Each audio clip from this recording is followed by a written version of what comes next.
আজকে আমার কর্তামশায়ের অনুরোধে শাশুড়িমা বানালেন লোটে মাছের ঝুড়ো। লোটে মাছের ঝুড়ো আমাদের সকলের অত্যন্ত প্রিয় একটা খাবার। আশা করি আপনারাও সকলে প্রচণ্ড ভালোবাসেন।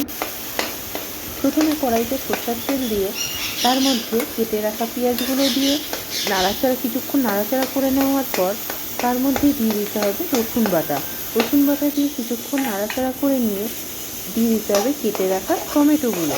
কেটে রাখা টমেটোগুলো দিয়ে অনেকক্ষণ নাড়াচাড়া করে টমেটোগুলো যখন নরম হয়ে আসবে তার মধ্যে দিয়ে দিতে হবে পরিমাণ মতন লবণ, হলুদ আর সামান্য পরিমাণ মিষ্টি। মিষ্টিটা এখানে লবণের ভারসাম্যটা ঠিক রাখার জন্য, তরকারিটার স্বাদ যাতে আরেকটু ভালো হয় তার জন্য এখানে মিষ্টি ব্যবহার করা হয়। অনেকে তরকারিতে মিষ্টি খান না, কিন্তু আমার শ্বশুরবাড়িতে সকলেই খাবারে মিষ্টিটা ব্যবহার করে, আর খাবারের স্বাদও এতে ভালো হয়।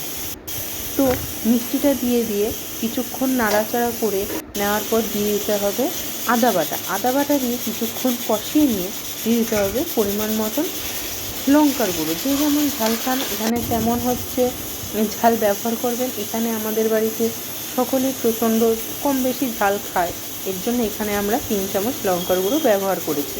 এবার যে যেমন ঝাল খাবেন সে তেমন ঝাল ইউজ করবেন, সেটা অপশনাল।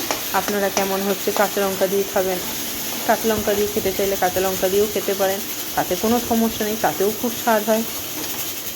তো সব মশলাগুলো দিয়ে দেওয়ার পরে ভালো করে কষিয়ে নিতে হবে যতক্ষণ না তেল ছেড়ে আসছে।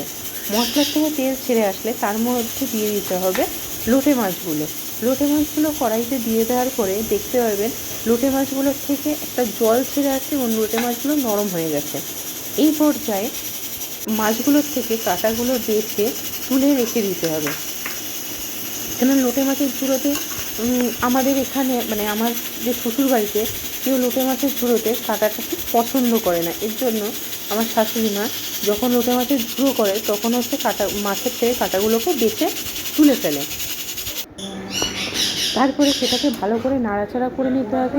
দেখতে পারবেন 15-20 মিনিট মাছটাকে কষানোর পরে তার মধ্যে যে কাঁচা জলটা ছিল সেটা সম্পূর্ণ মতন টেনে গেছে এবং মাছটার দিয়ে তেল ছেড়ে আসছে। তারপরে যখন ভালো করে কষিয়ে নেওয়ার পরে দেখতে পারবেন যে মাছটার থেকে একটা সুন্দর গন্ধ বেরোচ্ছে এবং তেলটা ছেড়ে এসছে, সম্পূর্ণ জলটাও টেনে নিয়েছে। সেই পর্যায়ে কেটে রাখা ধনেপাতা ছড়িয়ে ঝাল লোটে মাছের ঝুড়ো পরিবেশন করুন। খেতে তো অসম্ভব লাগে।